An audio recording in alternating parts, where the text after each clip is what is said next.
Introducing the good doctor. Dr. Menaker is a licensed clinical psychologist with a PhD in psychology. More of a stretch than a shrink, as he likes to say. I love that. He's been a performance coach since 1995, working with some many top money managers and professional traders. What makes Andrew so special, other than the fact that he shares some time with us, is he's also recognized as an experienced and successful trader himself and a recognized expert in emotion management and intuitive development.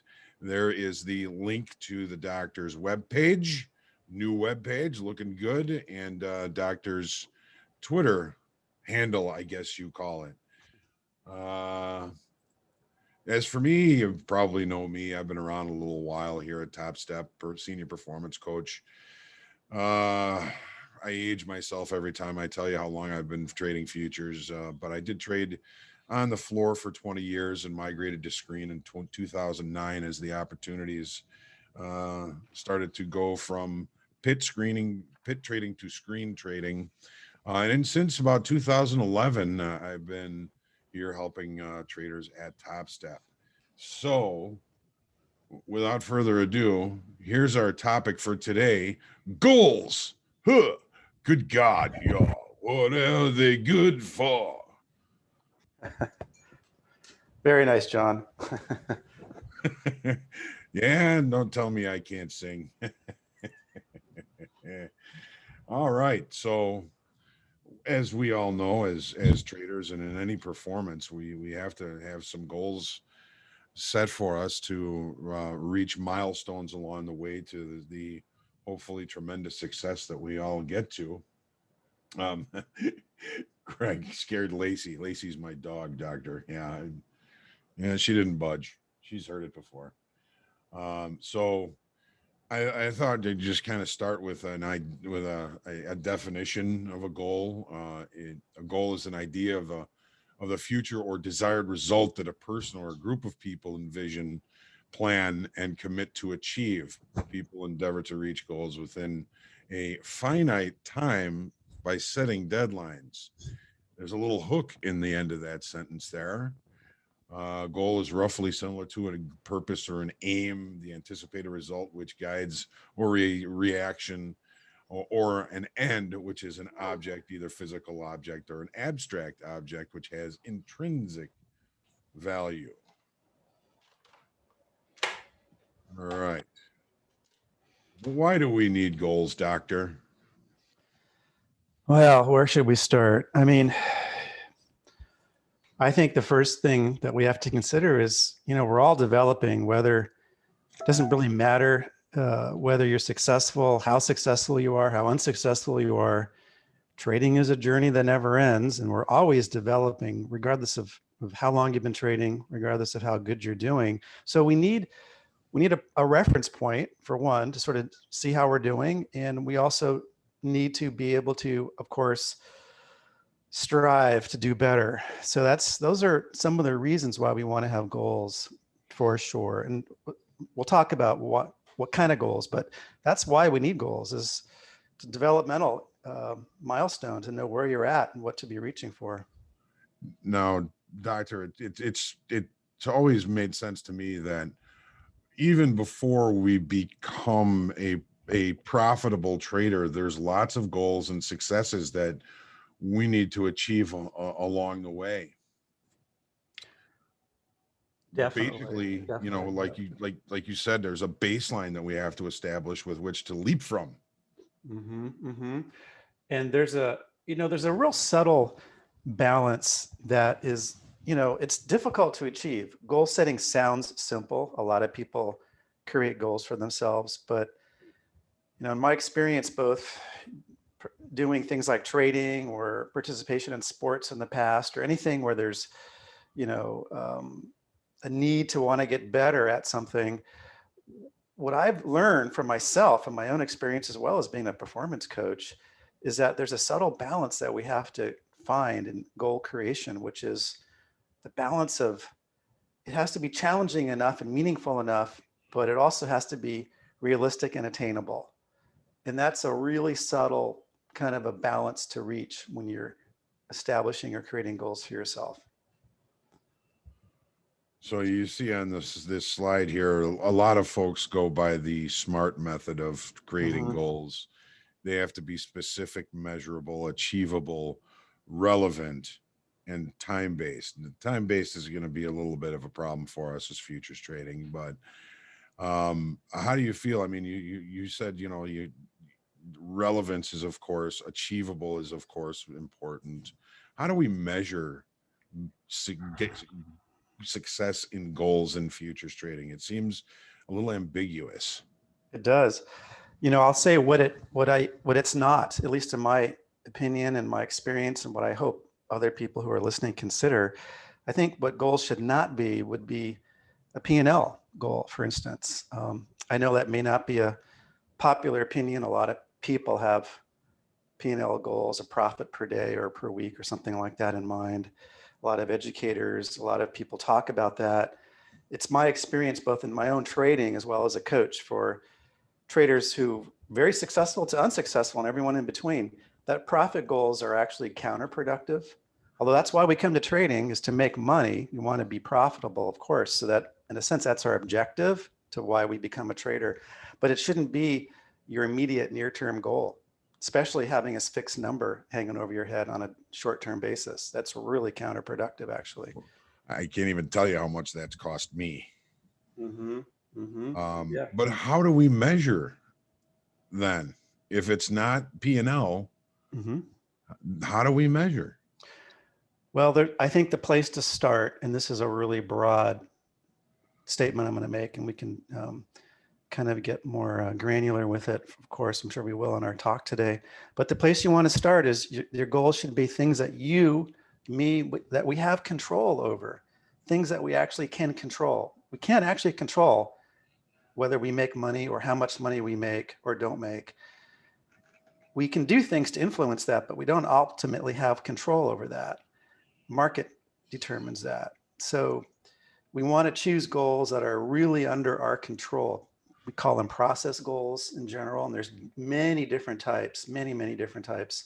So it's the choice of something that you have control over, more control over than what you don't.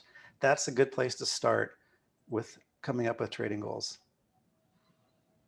So in just being good risk managers, there is a measurement there.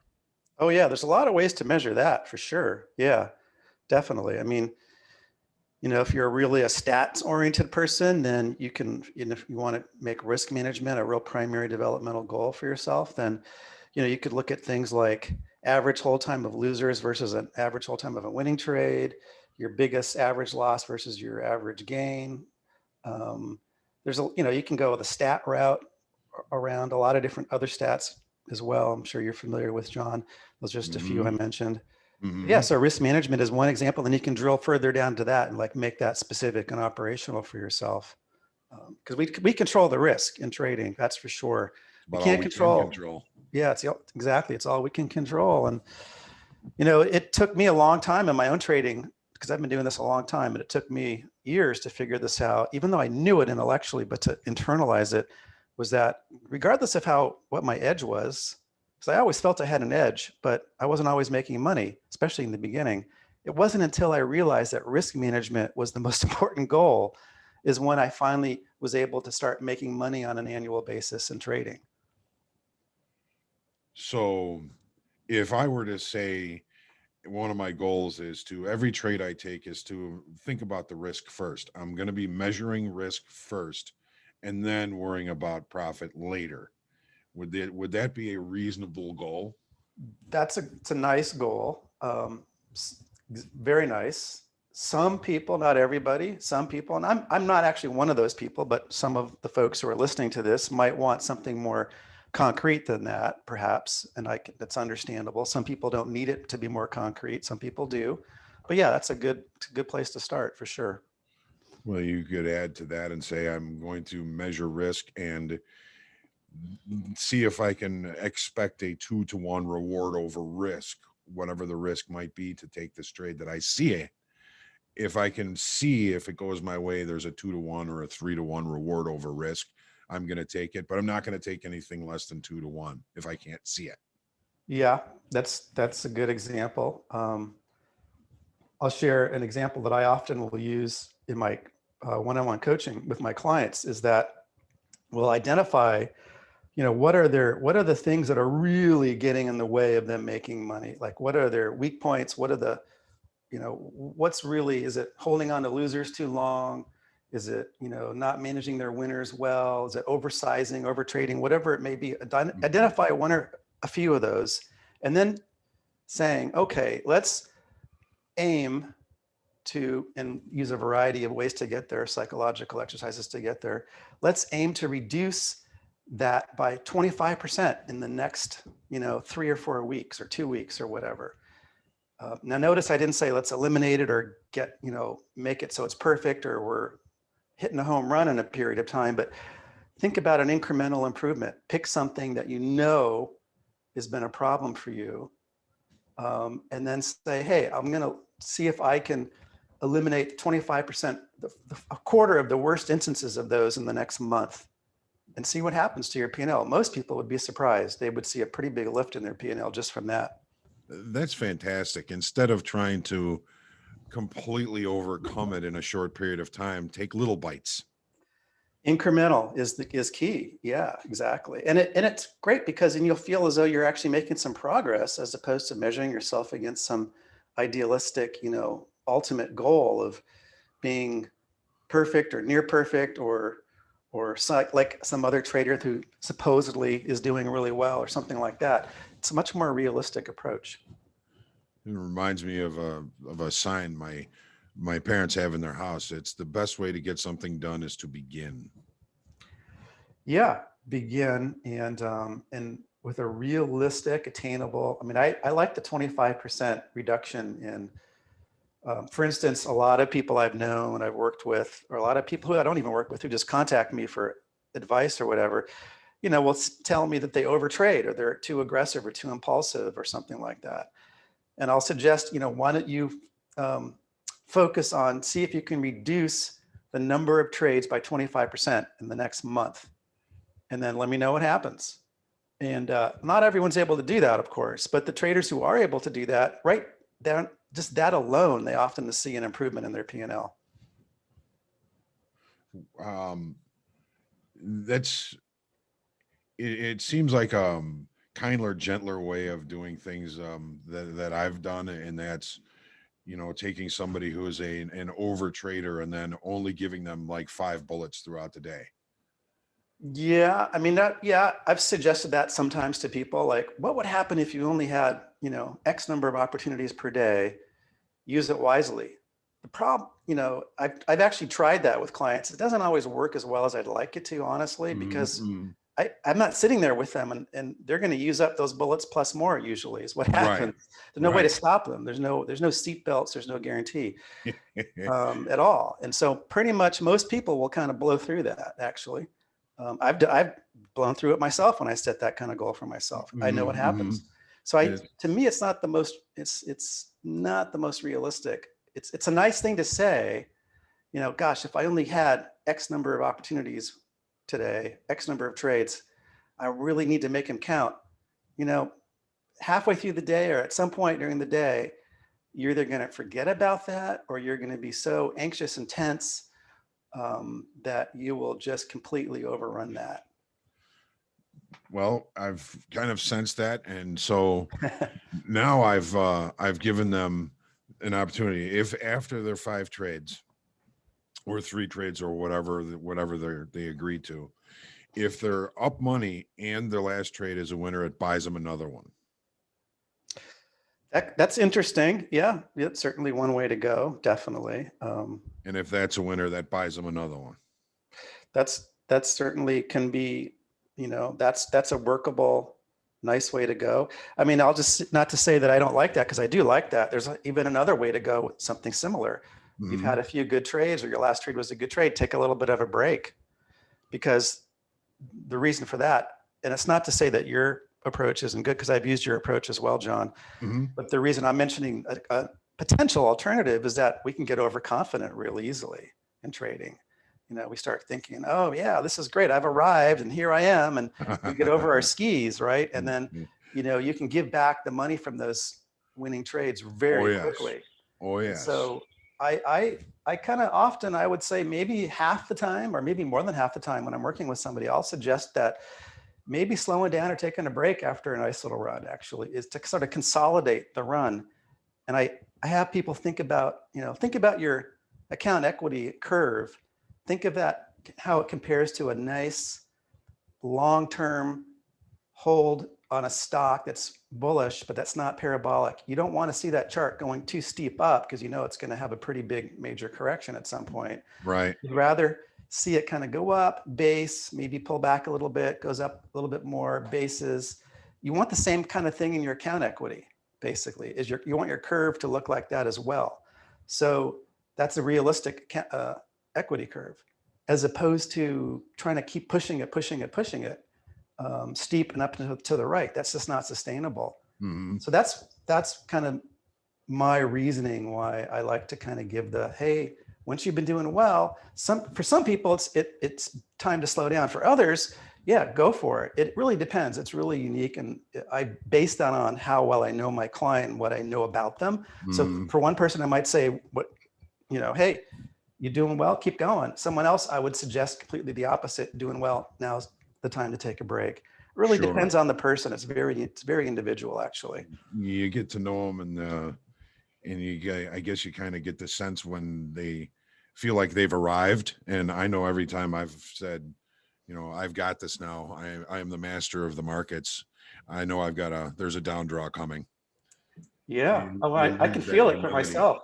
Yeah, I usually Mhm. know when they're about to come, and I will often ignore it, and then it comes anyways. Yeah. Yeah. It's it's never going to be an event when we become a profitable trader. There's always work involved. There's always things to do and always Mhm. things to continue to learn to work. I know you said that, something similar to that at the beginning of this, and it's so true. Mhm. Every time I've thought I've arrived, I've gotten smacked. Um, can we go deep for a second, Doctor? Yeah. Uh, I found that in my own life and trading and everything that having a positive um, mental dialogue, um, having a goal of instead of saying, well, that was stupid, or I should have done this, or I should have done that, instead of using those negative words, I found that it's helped me, and I hope it's helping others to say, when I get that feeling, I mean, we're probably all our own worst critics, right? But when I get that feeling like, I'm a loser, or I'm never gonna make any money again, or this would a particular trade or a particular series of trades or a week was just stupid, and I should have done this, and to change that internal dialogue to, not it's not stupid what I did. It's just telling me there's more I need to learn. Anytime I say I shoulda, woulda, coulda, Mhm. it's saying, okay, there's something that I missed. Go back. Be an a what is it? Archaeologist. Go back and look and see what was going on at the time. See if there was something you Excavate. could have Yeah. missed. Yeah. Dig back into it. Yeah. Yeah, I like what you said. I'll just add a little bit to this, the idea of, the self-talk, the inner dialogue. This is sort of a real subtle, nuanced point I want to try and make carefully because I don't want people to misunderstand it. But I think it's really important to distinguish between just kind of candy coating and trying to tell yourself positive things, trying to create positive internal dialogue, trying to force that, which is not realistic, and understanding the difference between that and when you recognizing when you're doing something that you shouldn't have done, rather than beating up on yourself, because you don't want to have negative self-dialogue either. Hmm. So to the positive and the negative, actually neither one is helpful. What you really want to do is you want to be able to try and understand what was the underlying motivation, what was that hidden positive, that subconscious intention underlying what I did, why why I held on to that loser, why I put on those extra trades. And that's the kind of dialogue that's actually helpful, as opposed to just trying to be positive. Or of course, the inner critic, we know that's not helpful. But the interesting thing is, being too positive or too negative, both of them are actually counterproductive. You have to have a more realistic inner dialogue that at least attempts to try and understand what you were, bring a greater understanding to yourself of what you did, why you did it. And with compassion, actually. So Yeah, that the inner critic doesn't really show much compassion. no. And it easily shows up in our trading all the time. Oh yeah, for sure. And I think doesn't that just kind of create those sabotage moments where you just get mad at the world or mad at yourself, and you just say screw it and Yeah, kaboom. those F it moments, happen for too many traders too frequently. Um, I think every trader has moments like that from time to time, but it's, that could be a good goal, right? I'm going to reduce those F it moments by 25% in the next month. Right? Yeah, There you go. That's a good goal. sure. Or at least reduce my normal response to those effort moments. Yeah. Yeah. Um, so where are we? We got deep there. I got us in a We rabbit did. hole. Yeah. That's what I do, John. Sorry. No, it's fantastic. I look forward to the opportunity to sit and chat with you for an hour a month, and I was really bummed that I screwed that up last month. And I just think that it's so important to hear you talk about these things that I get excited about it, and I get over my skis. um, so I don't know. What did you want to do? Did you want to kind of go through kind of some positive goals, and then maybe some goals that might not be so helpful for traders at this point? Yeah, I mean, I just want to come back. The biggest, probably most important, unhelpful goal to try and not have for yourself is that profit goal. It's just, wait, I mentioned it earlier, and I can't say enough about that because it's really common. And I will tell you, the majority of traders, not all of them, but most traders who contact me for help that I end up working with, even as a coach, what I end up discovering is that most of them have some type of a profit goal. And sometimes they don't want to say it right off the bat, but as we kind of get more into it, it comes up that they do. And it's such a pervasive thing Do you that, think yeah, go ahead. do you think that they know that they have it and they're not supposed to, and they're hiding it from you? I think so. Yeah. Yeah. And I think that's fair. And I try and make the coaching space safe enough for them to be able to talk about that, and they're not going to Sure. feel judged by that, because it's human nature. And I will tell them that this is what almost everyone out there is doing, and there's nothing wrong with you, there's nothing weak, there's nothing defective, it's not even a bad thing for you to have this. It's just normal. And I'm just kind of trying to show you how what seems to be normal is actually not going to be helpful, though. So yeah. I know in my own trading, it's been probably, one of the more destructive things. And that's, having a daily goal and getting a couple of ticks away from it, and demanding that I get to that goal, and then having a loss and another loss and another loss and another loss, Mm-hmm, instead of mm-hmm. just, taking what the market gave me and saying, okay, I'm good with that. Yeah. And there's the upside, there's the other side of that coin as well as the profit goals, is that why put a ceiling on yourself? If, a lot of traders who are just starting off, kind of newish traders, will have this idea of, I just want to make 500 bucks a day. I'm just Right. using as an example. It's a common one that comes up a lot that I see in my emails that people send me. And, on some days, depending upon what your strategy is and depending upon market conditions in the context, you might be able to do a lot more than that. Right. On other days, maybe the opportunities are not there at all for that. So there's so many reasons. There's market reasons, contextual reasons of the market, as well as our own psychological issues as well. There's just a whole host of reasons, I guess is what I'm saying, as to Uh, why the profit goal is just, it's In my opinion, it's bad from pretty much every angle. So would you consider, you got a trader, he's pretty good at putting up some pretty big days, but he feels as though he needs to trade throughout the entire session. So he makes a bunch of money in the morning and has a tendency to give most or all of it back by the end of the afternoon. Do you think it's a good idea, or would you do something like a a trailing loss limit from a high watermark in the account? Maybe you say, okay, you're up $1,000, you can risk half of that, and then you have to walk away. Or you're up 2,000, maybe it's 40%.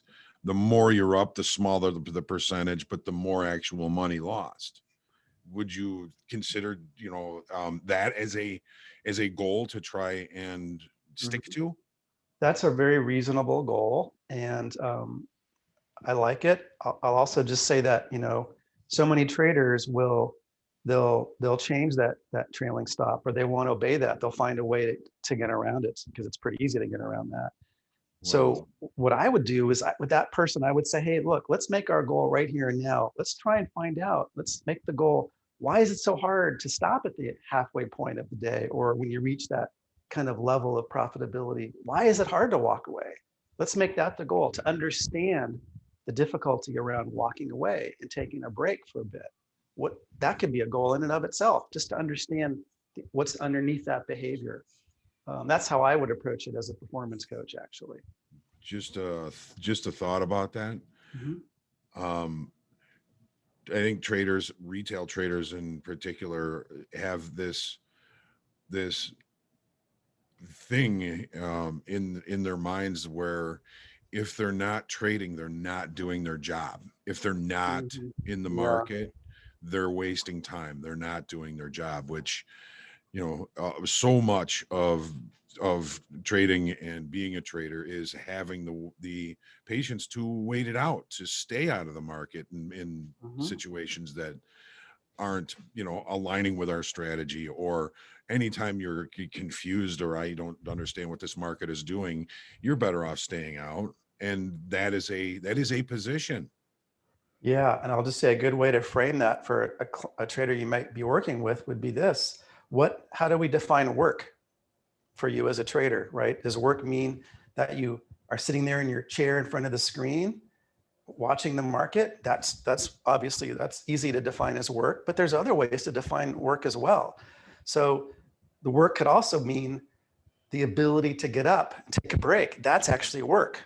I mean, to what you said earlier, people often think, because they compare this to other jobs they may have had. If I'm not on the job, if I stepped away, I'm not at my desk, I'm not doing this or doing that, that I'm shirking my duties, I'm not doing my work, I'm not doing my Mm, job. mm, Trading is a very unique endeavor, as you know very well, John, that there's unlimited opportunity. There's also unlimited risk. yes. And because they're constantly both in motion, opportunity and risk, they're continuous and they're constant motion. And in order to navigate your way through the opportunity and risk kind of minefield, if you will, it's really important to understand what are your underlying motivations, your emotional motivations, you need to prove yourself, whatever it may be. And so to me, it's about why would this person have a hard time stepping away? Why do they insist on interpreting, working hard has to mean I'm glued to the screen? And many times in my performance coaching, I have to work around that type of an issue with a client to help bring them to a different understanding of what trading actually is. And I've stolen something from you in a previous session. You mentioned, what, if you really feel like you have to be doing something, just work an order way away from the market. Put in a wishing order, and Hmm. that way you're working. Yeah, yeah. You've got an order working. Yeah, and here's another good one is, pull out your pen and paper. I'm really big on the writing and what am I feeling and why am I feeling it? What's going on in the market and how do I feel about that? And just, that's work. And sit there and do some writing, a lot of writing. That's work. Most people are not used to doing that. Hence, it is work. And so that's even, there's a lot of ways to deal with this issue of what is work, and am I not working if I'm not actually in a trade or looking for a trade. There's a lot of ways to manage that, actually. I hope you don't mind I borrowed that from you. Yeah, no, go ahead. I mean, it's a good one. I mean, it's one that everyone should be considering seriously. And there are times I know for myself when I do a lot of writing, and other times when I don't, and I will say in general, usually when I'm doing the writing, but not always, it corresponds with a more, that performance gap, that I've talked about before. My performance will be closer to what I could be doing in terms of the type of strategy that I use in my trading. Um, in other words, another way to say it is I veer away from my strategy and plan less, from usually, not always, but when I'm doing more writing. In the moment, not after the market closes. I'm talking about live journaling in the moment. You journal till your hands are sore. Yeah, and I'll say the pen or pencil too, not keyboarding it, but No, old fashioned on the paper. No substitute for that. Really, it's the best. I like that. You were mentioning establishing goals and how it's important to strike the right balance that reflects what you're working on, having the right amount of challenge, but also being attainable. Mm-hmm. How would somebody you kind of go forward thinking, okay, I know I've got to establish some goals. What are the right goals? What is the right balance of goals? Mm-hmm. And I know it's very individual. Or is there Yeah. some sort of simplified exercise that somebody Yeah. can do to find that? It's hard to say that we can just simplify it. This is one of the things that is the first stage in one-on-one coaching with someone, is to sort of, let's figure out the right goals for you. And that can be a process. And and I do it differently with different people, depending upon their level of emotional intelligence, their history, their background, their capitalization level, all kinds of stuff goes into it. So it would be really, I would be feeling as though I'm not doing the listeners much of a favor by just sort of providing like a broad, well, here's the exercise you can do to find your goals.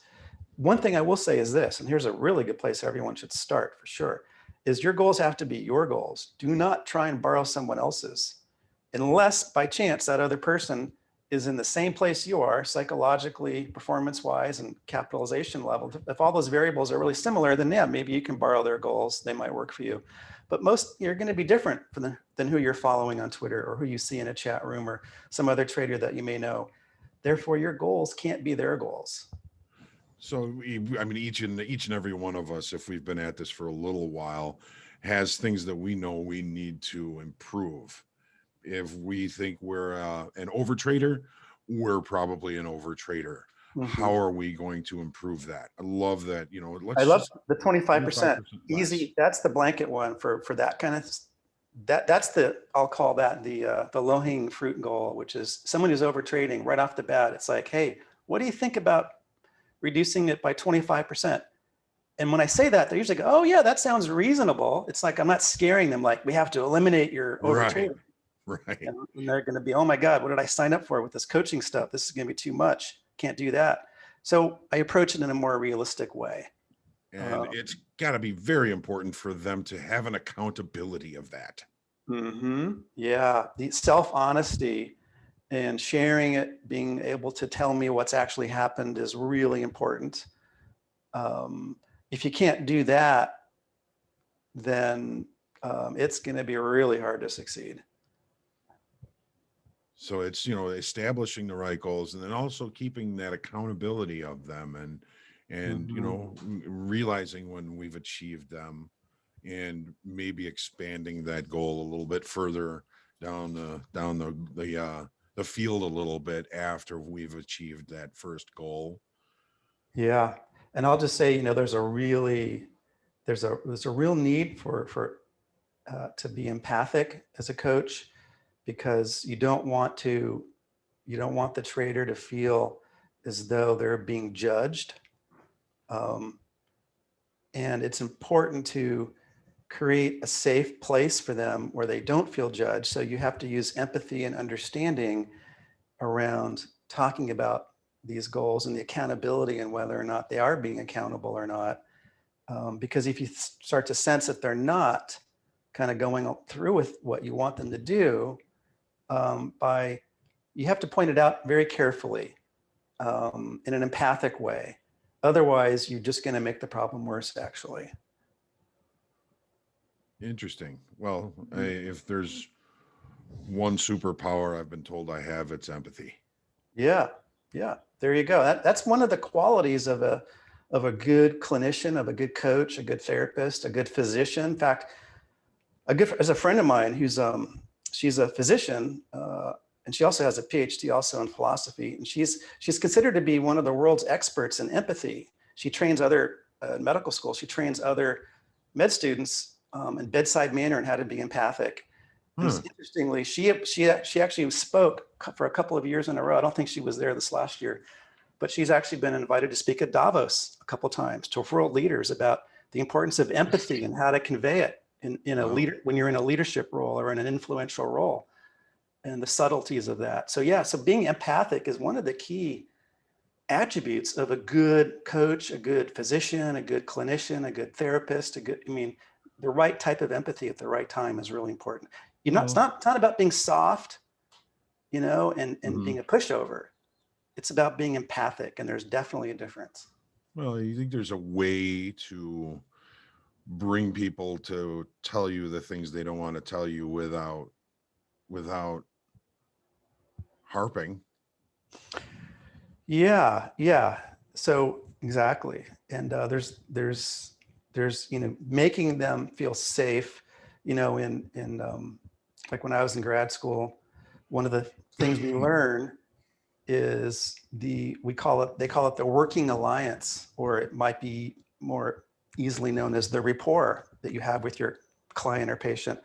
If you have a better working alliance, a better rapport, a sense of trust and safety, then they're more going to be willing to share and open up with you.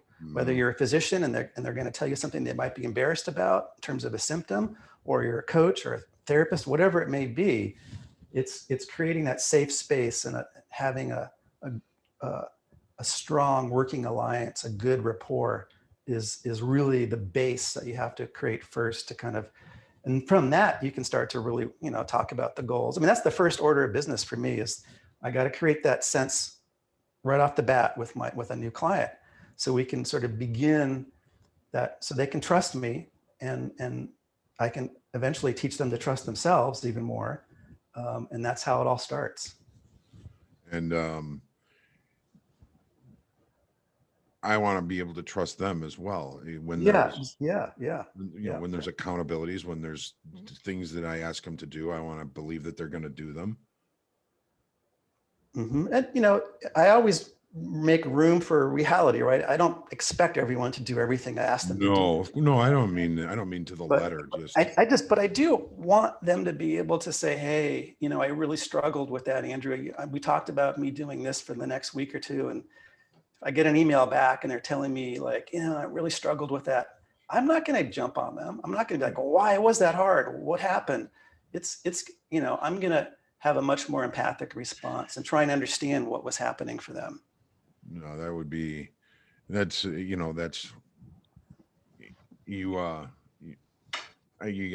don't treat people that way. And I know you don't either, but that would be something like, you had a deadline for a project on your house, and the contractor didn't make it to the deadline, and you're like, well, what happened? This is not that. Yeah. And unfortunately we see a lot of that kind of stuff, like in Twitter or just other places and trading forums. People talk about, just pull yourself up by the bootstraps, man, or just, slap yourself, or, that kind of stuff. It may work a little bit here and there, but it's not a sustainable way to meet your goals. It does not sustain itself. It just takes a lot of mental capital to do that. Exactly. It's actually very damaging psychologically. Eventually, you pay a cost for that.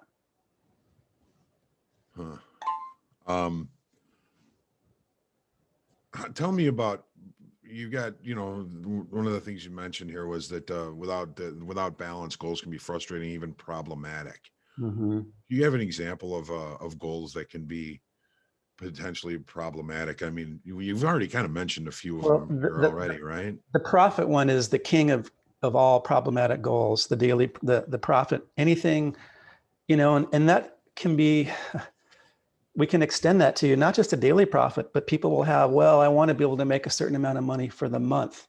And then I want to be able to reach a certain point by the end of the year or for a Right. year. So Sure. so the profit thing, I'll just say it's across time frames, right?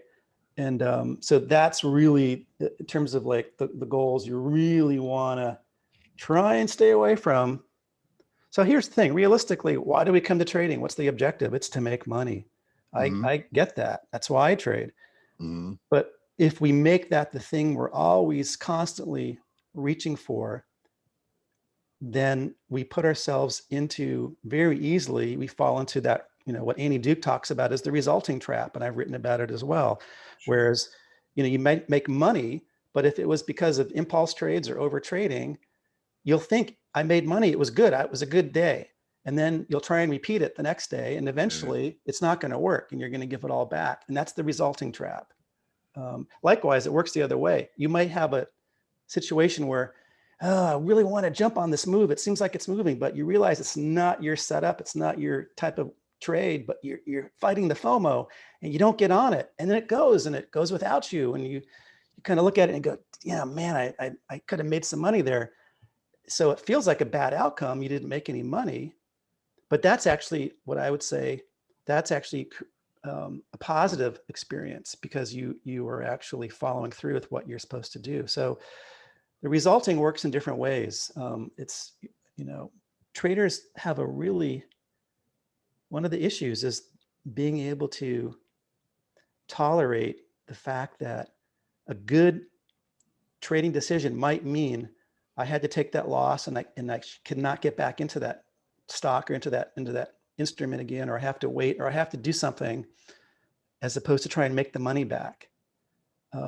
That's a really important aspect of this whole resulting trap business. Too many, I would say most traders are actually caught in the resulting trap. do you think that adding the element of having a certain amount of money by a certain time Oh, exacerbates that issue? yeah, that's it, very much so. Very, very much so. Now it's different. Like if you're a salesperson, that's different. Hmm. Um, you have you have like a business or something, you own a restaurant or whatever it is, right? Some kind of a commerce situation, business thing. That's very different. Trading is, as you know, John, it's extremely unique. There's nothing like it out there really. And it's this continuous, constant opportunity that's potentially infinite, as well as continuous, constant risk, which is potentially infinite. And there's really no other business that's like that. Um, No, and it's realizing. Well, I remember, when I first stepped in the pit, I had never worked for myself. I was always, turning in my hours for a handful of dimes. Now it was all up to me. Now it's okay. I can stand here all day, every day, and never make a dime. mhm, And mhm, chasing the money was a paradox. If you're chasing money, it's going away from you. mhm, It's mhm. all about the process. It's all about having a Yeah. process that's going to, keep you from losing too much and making more than you lose. Yeah, yeah. So I just thought of something, John. Here's another good example of I think a good process goal for people listening to this would be, can I recognize if I am in the resulting trap and what does that look like for me? In other words, am I telling myself I did a good job just simply because I made money? I have to look at that. Is that, but were the impulse trades? Was I doing stuff that I shouldn't been doing, should not have been doing, but it resulted in more money in my account? That's Well, a wonderful goal to have. and that's your hierarchy of decision. Yeah, yeah, I had a 3 today. yeah. I had, Being yeah, able to really honestly evaluate what's most important and what we have under our control. Yeah. I traded outside my strategy and I had a loss. And I'm glad it was a loss. Hmm. It Hmm. wasn't bad. just had to try it. Yep. Well, there you go. Yeah. Yeah. I mean, one of the things that I've done, I mean, this is not always, I guess, feasible for a lot of people, obviously, is that I have different accounts segmented by time frame, Mhm. um, my daytime, my shortest term account, and then I've got more of a swing account and then a longer term account. And sometimes I'm active in all of them, and other times I'm not. But that helps me to kind of, I'm usually able to, for instance, it's easier for me to let go of a loser relatively easier and faster in that shortest time frame account, usually. Uh-huh. So it helps me to kind of keep things straight for me a little bit. And it's another way to kind of look at it as well. Not everyone's able to do that, but if you are, I think that's something to consider. That's a smart way to do it too. I mean, I remember in the pit, I want to I want to work a short position all day, but I want to be short all day. So I Hmm. would, take just sell a one lot, tell a broker to work a stop for me behind me, Hmm. and then put that card in my pocket and Yeah. not include it into the cards that I was giving my clerk. So he wouldn't even know about that as a position. Yeah. Yeah. So even if I was flat, I was Yeah. short. Yeah, yeah, and sometimes what I'll do is I'll be trading. I'll be in one instrument, mini, long, or short, and then I'll take long, and I'll take the opposite side of that in the micro, maybe a smaller size because it's not consistent with what I see as the bigger trend. So I Sure. might have two trades going on in the same instrument in different directions, potentially. So there's a lot of ways to kind of skin the cat. Well, you're a juggler, aren't you? Actually, I'm not. I- But that's been an interesting, and I've been, more and more people since they put micros on the scene have been doing that. It's an interesting way of going. Now, some people will say, well, why don't you just use options? And, to me, that's just a whole nother, there's time, right? right. Whole Yep. time variable. And that's a whole nother, to Another me, trading is, dimension. it's hard enough than having to bring in a whole nother variable. I've got to try and manage and figure out the time variable. It's like, I'd rather just worry about direction and not direction and time. Yeah, it's another dimension. Yeah. Yeah. Michael is asking, or Michelle is asking, can you define more specifically the resulting trap, if you wouldn't mind, Doctor? Yeah. So it's defined this way. When you smush together, when you conflate or you equate the quality of the outcome with the quality of the decision that went into it. For example, the outcome, you made money. So it's tempting to think, well, that was a good trade because I made money. But if it was an impulse trade, it was not actually a good decision. And so therefore, that's an example of being in the resulting trap. The resulting trap is a problem because I've never, ever seen a trader be able to create a successful career for themselves in trading when they're in the resulting trap. Now, the resulting trap goes the other way as well. You can have a situation where you have a negative outcome. You took a loss, your stop got hit, and um, you will, and if you're someone who has a history of not respecting your stops or over trading or trying to make your money back, and let's say you don't do that, you let your stop get hit, and then you maybe take a break or you do something that John or I recommended or something. To me, that's a positive outcome from a negative. That's a positive outcome from a negative experience. And so there's other ways to kind of look at the resulting trap. Works in a lot of different ways. The main thing is that people have a real common tendency to think of making money is always positive and taking a loss or missing out is always negative. And I say it's not true. Missing out or taking a loss could be exactly what you needed to do in that moment. Therefore, it could actually be it should be a positive experience. It's hard to understand it as positive, and that's why hence it's called a resulting trap. People equate the quality of the outcome with the quality of the process as well. And often it's not the same. Process and outcome are not always the same quality level. They're often not, actually. It's like if somebody gives you a trade and you take it and it's a big winner, you feel like a genius. Yeah. Yeah. Oh, look at me. It was great. It's great. I should keep following this guy or this person, this gal, whatever. And it might work for a while. Eventually, it's not. And And if then, it's a loss, it's his fault. yeah, exactly. And when it doesn't work anymore, at that point, that's when you probably realize you might have some sense. You may not call it the resulting trap, but you realize that you've just, you've been going, you're in trouble. And how do you get yourself out? And the resulting trap is a really big deal. Um, that and kind of what you were almost alluding to there, John, is the idea of hindsight bias, which is like, see, I knew that was going to happen. Look at Yeah. that, Yeah. which is, we all fall into that. It's human nature. Yeah. But catching it for yourself is really important because, yeah, we have intuition for sure, but unless you're the biggest player in that market and you can actually move that market, you didn't know it was going to happen. You might have had some kind of an inkling or a sense or something, but nobody actually knows what's going to happen before it happens unless they're, actually, controlling that market. So I've never been that guy. I've known some people who were in some of the, not the big indexes, but some other markets. It's definitely happens for sure. So just a kind of a addition to the resulting trap, is any trade bad if it wasn't part of your trading plan?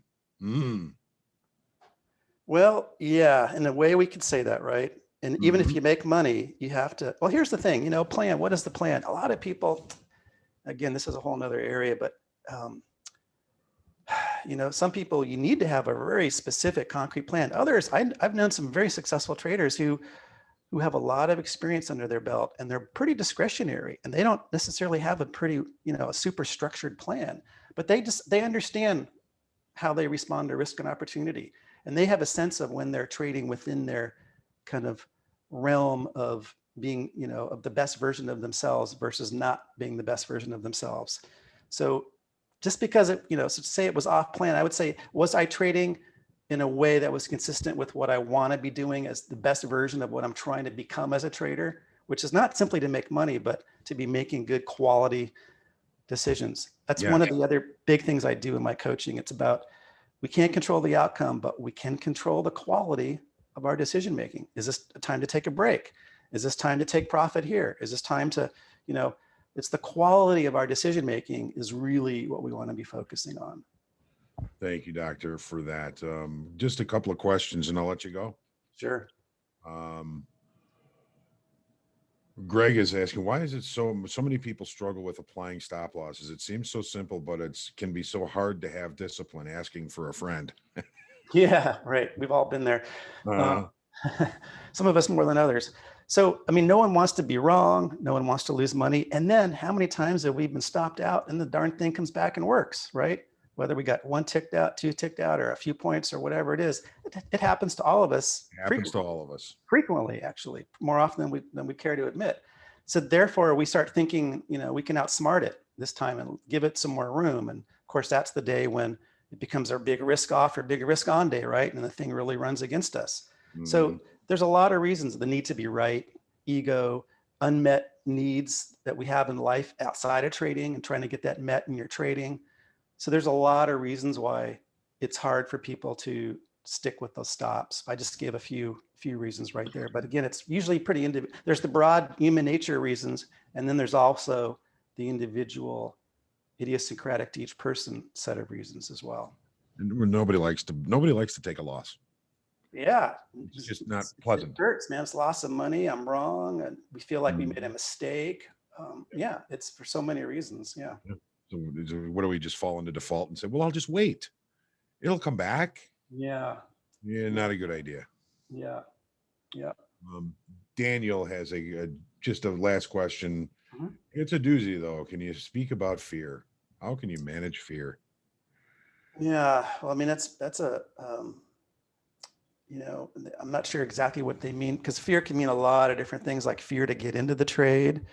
Um, um, in fact, I'll just sort of maybe interpret it that way, and whoever asked it, maybe if I didn't answer your question, feel free to email me through my website and ask your question more specifically for me, and I'll try and give you a different answer. But if the fear is around what I would call like risk avoidance, risk aversion, afraid to get in, analysis paralysis, or maybe really undersizing compared to where you should be, because a lot of professional traders may do that. If it's fear, like that type of fear, then usually It's often, not always, but usually, it usually points to something around, there's not just a fear of the outcome, but it's usually also tied to something about us, about you, about me. Am I, if this trade doesn't work, that I'm contemplating getting in, but I'm kind of afraid to get in, if it doesn't work, it's going to mean I'm just not good as a trader. I'm not measuring up. I'm not good enough. I'm doing something wrong. And it can also go much deeper. Yeah, it confirms that I'm just kind of a loser, like I have been. I can't, I quit my job to become a trader and it's still not working. And it can really mean a lot of different things. So fear, you have to unpack it. You have to understand what's underneath that fear, what's underneath that fear. And ultimately, usually what you end up getting to is it's usually has nothing to do with the actual trade or the market usually. And that's when you get to that point, then that's productive, because that's usually where you need to go. It's usually not just about the trade. It's usually more than just the trade. Well, we're putting ourselves out there when we put on a trade. It's like, Yeah. Yeah. imagine stepping into the S&P pit with 500 professionals for your first day and opening your mouth and Mm-hmm. getting a trade and having 500 pairs of eyes watch you lose. Yeah. Yeah. It's demoralizing. It's very, very challenging. And, that's, that fear of that happening is real. And, the management of it is something that's not going to happen overnight. Exactly. Exactly. And I'll just say it's probably, and I'm speaking in broad strokes here, maybe a final comment I'll make is that maybe 2/3 of the people that reach out to me, individual traders who reach out to me for help, are probably, they tend to spend more time on to being too risky or on the risk seeking side or being too aggressive. And about the other third are they tend to spend more time on the too risk avoidance side. A lot of people will bounce back and forth, but most people will tend to spend more time on one side of that continuum than the other. And it's usually about a 2/3, 1/3 split is what I usually see. Doctor, Yeah. we all thank you so much for your time today. Yeah. I am always excited when we have the chance to chat, and we're getting a lot of questions here still. I know we've got to go. We'll look forward to talking again in July. Sounds good. All right. Any last wisdoms for us?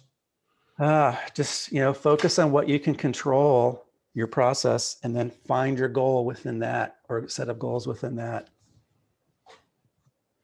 All right. Thank you, Doctor. In the words of my father, when the market's going against you, you'll always have too many on. When the market's going your way, you'll never have enough on. And I'll add, we never seem to make enough money. That's the other piece to it that I feel all the time for myself. It's never enough. Yeah, well, he always used to tell me he could double his income if he'd only trade 3 days a week, but he didn't know what 2 days to take off. There you go. That's the game, right? Yeah. Yep. All right. Thank you, Doctor. Thank you all for joining us today. This will be up on YouTube in a couple of days. And Doctor, anytime you want to catch up or chat, you let me know. I'm there. All right. Sounds good, John. God bless you, Doctor. All right. Take care, everybody. Trade well, everyone.